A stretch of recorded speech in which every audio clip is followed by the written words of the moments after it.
Hello, I'm Peter Webb, the Maine State Basketball Commissioner. On behalf of the Maine Principals Association and the Maine Basketball Commission, welcome to the 2011-12 schoolboy and schoolgirl basketball season.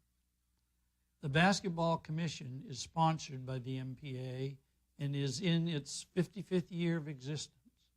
The commission is made up of representatives from superintendents, principals, athletic administrators, coaches, and officials associations.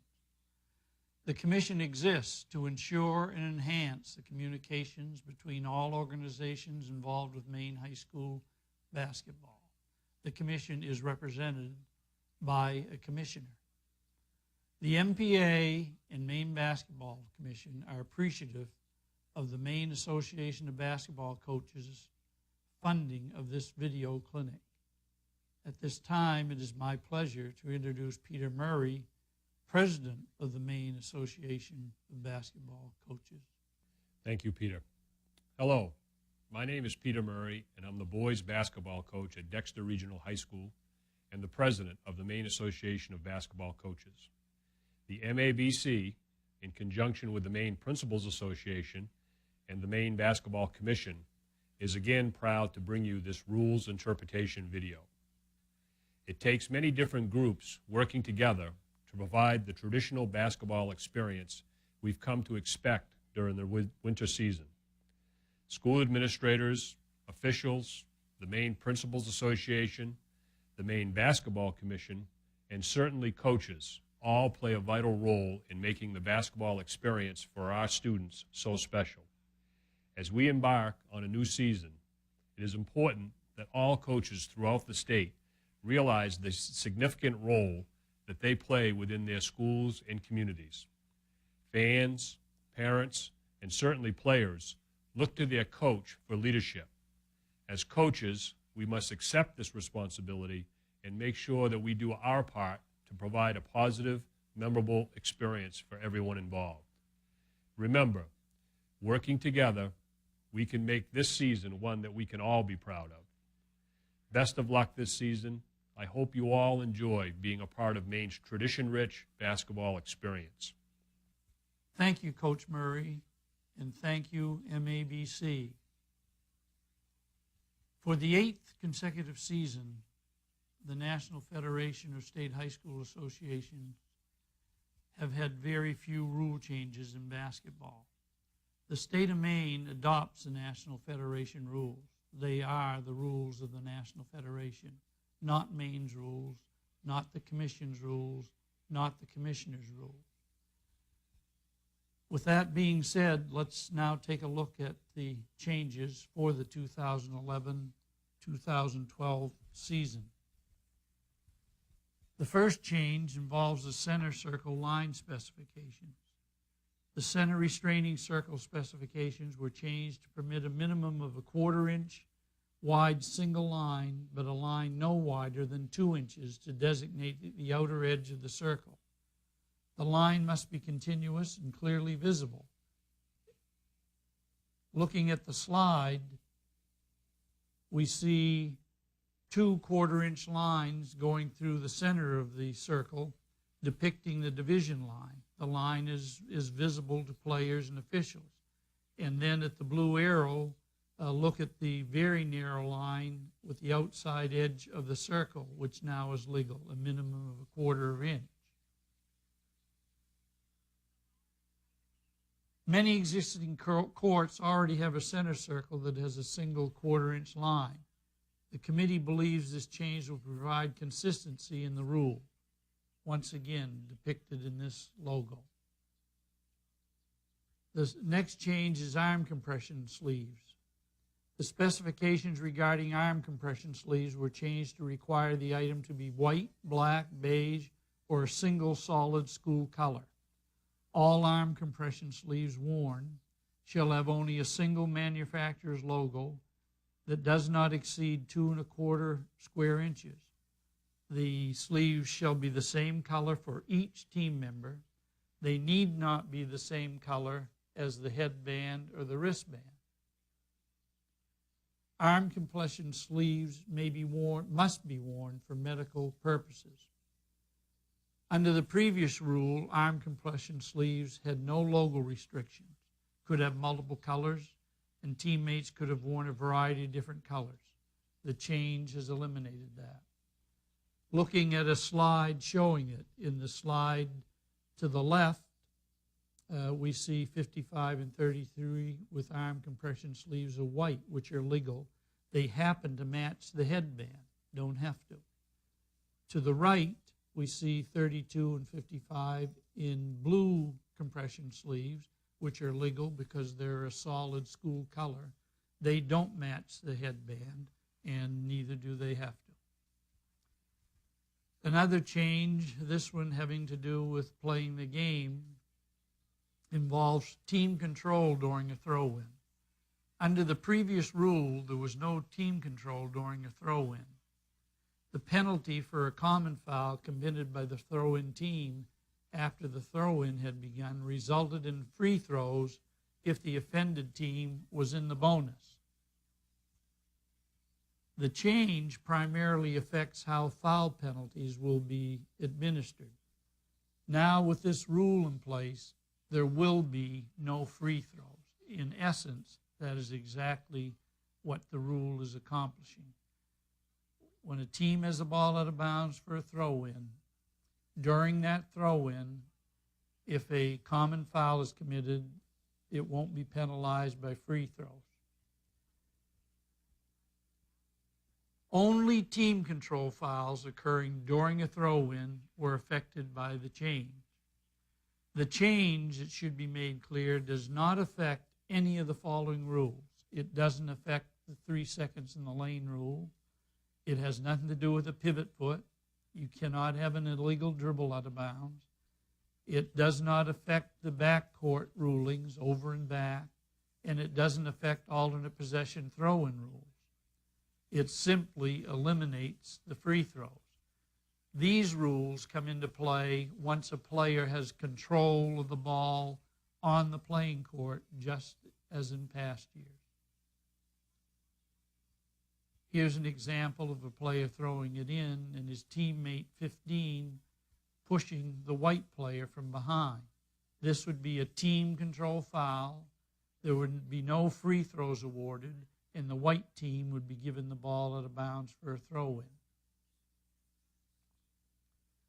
Those are the changes. Now we move on to editorial changes, and they are limited. However, we do need to bring them to attention.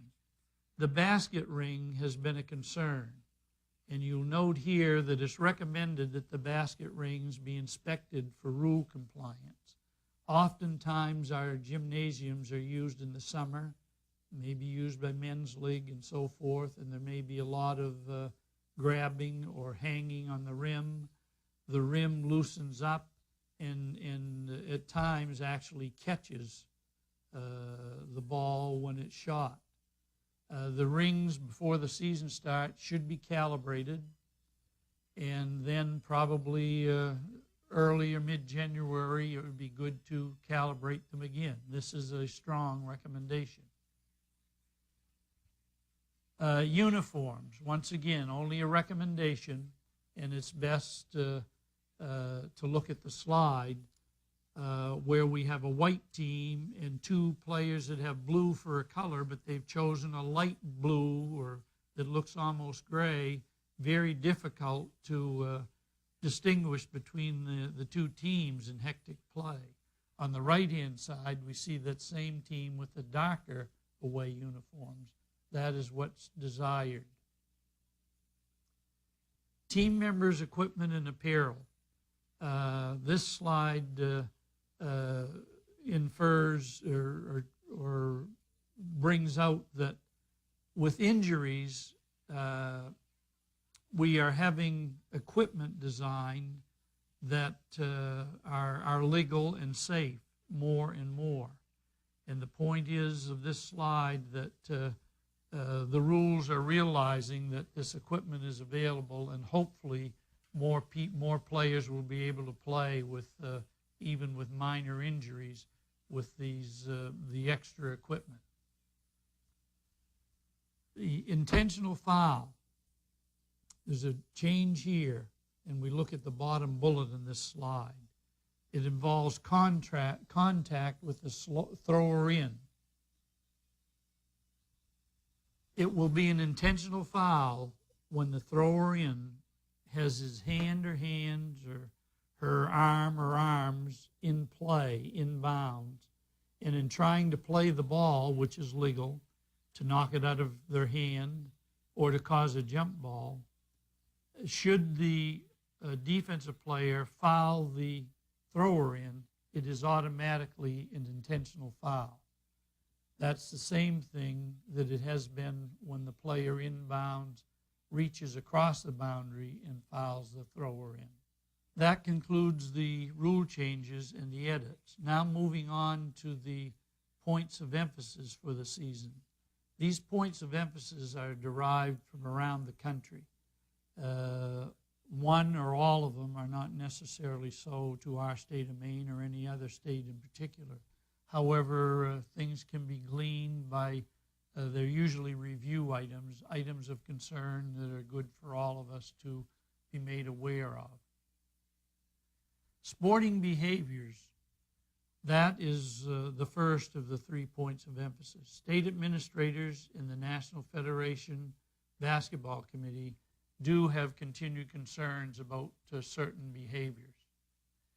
Teams entering the gymnasium prior to the contest should not run through or around areas occupied by the opposing team unless absolutely necessary. As we look at this depiction, the team coming on the court doesn't need to go along the end line and up the sideline when it could easily simply go up the sideline to the left. That otherwise is being discouraged. The slide on the right, the team with their circle in the center restraining circle does not need to use both halves. They can have their circle in their own half court, and that is what is recommended. Pre-game situations. Gatherings intended to motivate a team after the warm-up period, during or following player introductions, and post-game celebrations should only be performed near or in front of that particular team's bench. If during the pregame or halftime warm-up period one team leaves the floor, the other team should not use the entire floor, but only use the half court that is theirs. Taunting and self-promotion. This type of gesture depicted here at times is fine if it doesn't get exaggerated and if it involves a teammate or possibly in front of his or own team. However, when this takes place to an extreme, or a player confronts an opponent this way, or a player confronts an opponent's bench, then the penalty would be for misbehavior in an unsporting way, a technical foul. Moving on to guidelines for teaching and officiating in general, and specifically regarding contact. The following reminders are offered.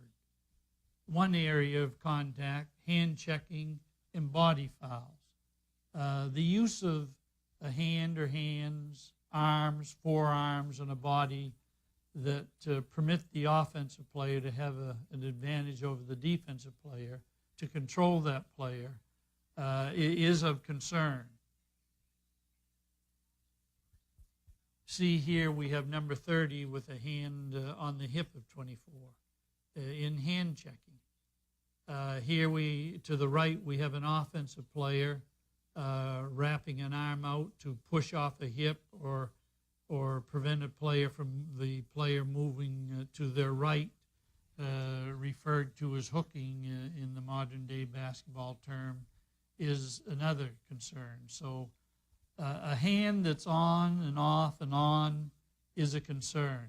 Two hands on is a major concern. And the question might be asked is, why does the defender have his or her hand on the opponent? Is it to help the opponent? Screening is another contact issue. A legal screener must be stationary prior to contact, with hands and arms close to the body. The bottom line in the screen is when contact occurs, the screener must be stationary.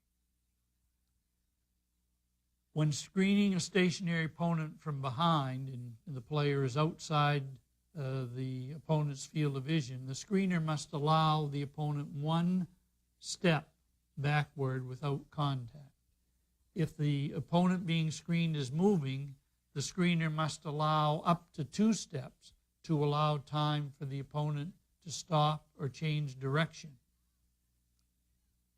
Here we see number 15 with 10 moving, just simply running in and not allowing the player room. When a screen is set in view of an opposing player, the screener can get as close as he or she wishes in a legal stationary position. The burden then is on the screen player to avoid the contact. Another area of contact that's in the point of emphasis is post play. When a player pushes a knee, a leg into the rear of an opponent, it's a foul. When a player dislodges an opponent from an established position by pushing or backing in, it is a foul. When a player uses hands, forearms, or elbows to prevent an opponent from maintaining a legal position, it is a foul. Rebound play. A player has a right to any spot in the court he or she may get to and do so legally. To obtain or maintain a legal rebounding position, a player may not displace a player, may not extend shoulders, hips, or knees, may not bend his or her body in an abnormal position to hold or displace an opponent, and may not violate the principle of verticality, may not better his or her position other than legal means. Oftentimes, in boxing out, the inside rebounder moves back into and pushes the opponent. That is a foul for pushing. Boxing out, by rule, is simply getting in the opponent's way, deterring his or her direct line to the basket. And that's the rule, and that's the way the rule should be officiated. Speaking of verticality, like any other rule, is applies to both the offense and the defense. The offensive player has as much vertical responsibility as the defensive player does. No more, no less. That's true of all of our rules. And the final points of emphasis we, as coaches and officials, need to take very seriously. The NFHS Sports Medicine Advisory Committee and the state associations are very interested in bettering and very concerned about prevention of injuries to the extent possible. And they ask the cooperation of officials and coaches. Concussion certainly is high in the list. We're going to find our referee, the person who's assigned as a referee, arriving at the gymnasium, in addition to letting the athletic administrator know that they're present, asking who is the health care person for this evening. Is it the AA? Is it a trainer? Is it the head coach? The officiating crew needs to know who is to be contacted when there are these concerns. Concussions certainly is a major concern to all involved. The officials are being asked when there's any kind of an issue with the head, is to simply ask the head coach for a substitute for number 14. From there, it's under the jurisdiction of the health care person, be that the head coach, the trainer, the AA. And as this slide indicates, while the rules of the game can't always prevent the types of injuries previously mentioned from occurring, coaches, players, and officials all have an important role to play in keeping the risk of injury to a bare minimum. To assist in preventing injuries, the committee has addressed the following areas of concern.